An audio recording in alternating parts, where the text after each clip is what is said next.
Welcome to the Mobile Home Park Mastery Podcast, where you will learn how to identify, evaluate, negotiate, perform due diligence on, finance, turn around, and operate mobile home parks. And now, here is your host, the fifth largest mobile home park owner in the United States, Frank Rolfe. Sam Zell passed away in May of this year.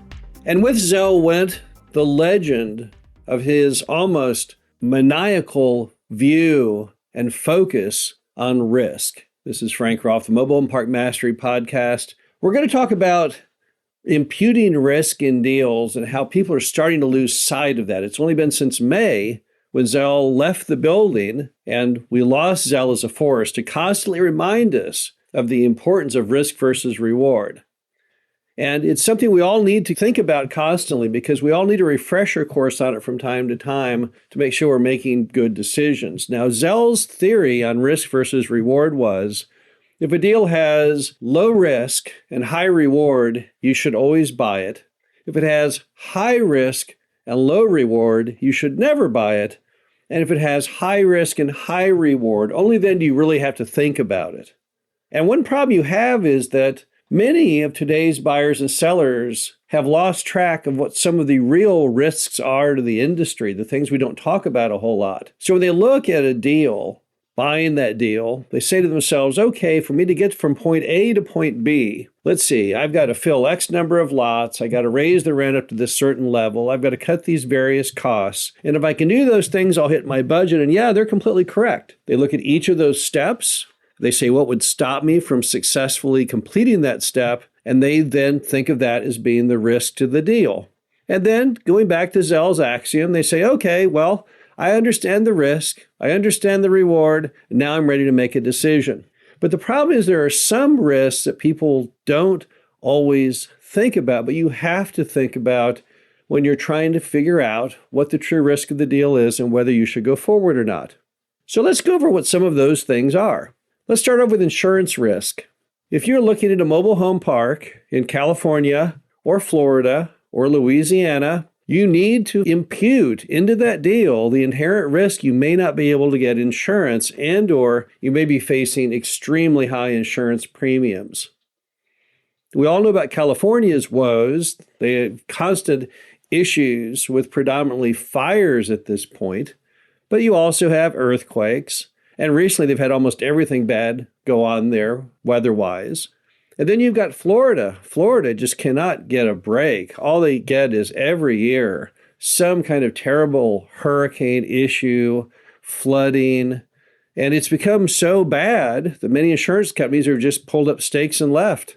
They don't want to insure things in Florida anymore because they're uncertain that they'll make a profit in doing so. And now even Louisiana is being lumped into that because they've had progressively worse and more frequent storms. So if you're looking at a mobile home park in those three states, you really need to get a handle on insurance and make sure that you've budgeted accordingly for higher premiums and made sure that you can obtain insurance itself. Then, and somewhat tied to that, is flooding risk. Now, if a mobile home park is in floodplain, and many of them are, that's not the end of the movie. I've seen mobile home parks in floodplain. We've had some where actually none of the actual lots are in the floodplain, just the green space down at the bottom where the basketball court is. So when you're looking at a park that has floodplain, you can't rank them all the same. Instead, what you need to know is how many lots are in the floodplain, whether that water is a floodway or a flowway or simply what they call still pooling water, and what the BFE is, which stands for base floodplain elevation. In other words, how high the water goes above the ground, because if it reaches the bottom, the floor of the mobile homes would be ruined. But it's not enough just to say, oh yeah, well, there's some floodplain, and then just cast it aside, disregard it as though it's no big deal. It's a huge deal. Look at all the recent flooding events that we have had. Now, the Corps of Engineers isn't helping much because they recently revealed, after there were some terrible floods in states like Vermont, that in fact they've only really mapped out about a third of America, and most of those maps are greatly out of date. So if you really want to know your flooding issues, you'll have to go a little farther yourself. You'll need to talk to the city and the neighbors to see if there's been any evidence of past flooding. Next, Blue states versus red states. Now, I think we all instinctively know that, but America is basically breaking into two very distinct, different political ideologies. You have the red states, which are landlord-friendly, and the blue states, which are tenant-friendly. And while that's not that big a deal at this point, you do have to make sure that the state that you are looking at buying into is not going to go to the worst of all types of tenant rights, and that is rent control. Now, there are very few states in the United States that have ever enacted rent control, roughly about 5 out of 50. It's not hugely popular, but there are still some states that you have to look at very carefully. States such as Washington, for example, which you will think would probably go into rent control, being the fact that California and Oregon have already done so. And there's some also in the Northeast that you have to look at very closely because they are so extremely anti-business that it's very possible at some point they will tip over the top of the fence and fall into rent control zones. So you've got to also impute that risk in when you're looking at deals is what's going on in the political ideology of that state.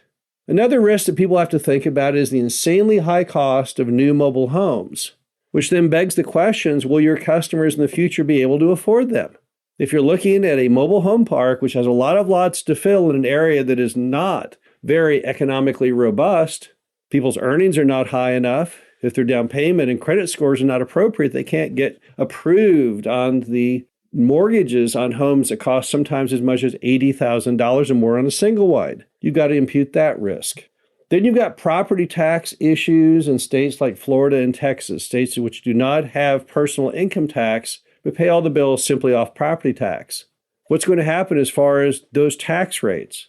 What will occur as properties start going up in value? How quickly will the tax assessor raise those values? Then you have failing private sewer systems. If you've got a packaging plant, which is a private sewage disposal facility, and the packaging plant is 70 years old and has never had any maintenance done at all, no one's ever even bothered to look at the thing, you can't buy that unless you really understand what you're buying into. A packaging plant is a very expensive asset. It can cost up to $1 million or even more. How many years of useful life does it still have?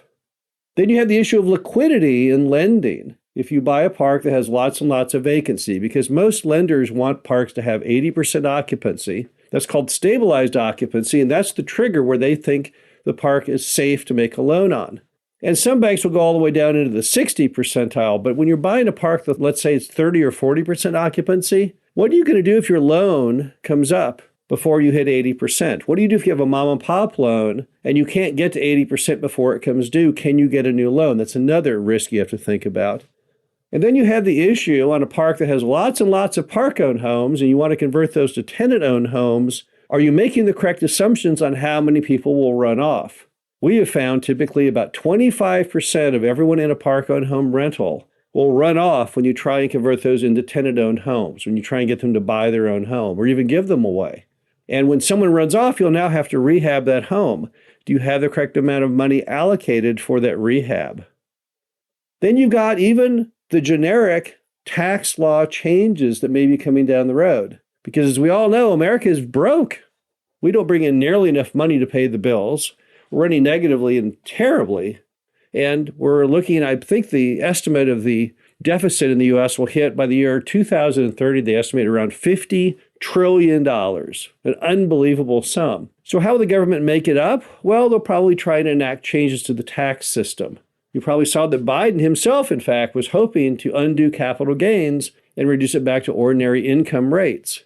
So if you're a seller particularly, that's another risk you have to think about. If you don't sell your park today, but elect to sell it in years into the future, what will the tax rates be? Will you still have capital gains tax to jump onto?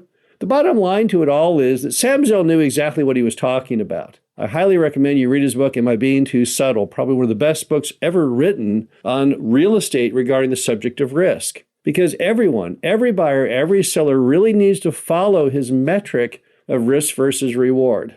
And that includes all risks, not just the simple ones, the basic ones, the ones we all know, but you also have to delve into the more esoteric. Because at the end of the day, how we understand and manage around risk has everything to do with how good a mobile home park buyer and operator you will be. This is Frank Roth, Mobile Home Park Mastery Podcast. Hope you enjoyed this. Talk to you again soon. Thank you for listening to the Mobile Home Park Mastery Podcast. Be sure to visit us at mhpmastery.com to subscribe to the show. Read our show transcriptions and access all of our great information on mobile home park investing.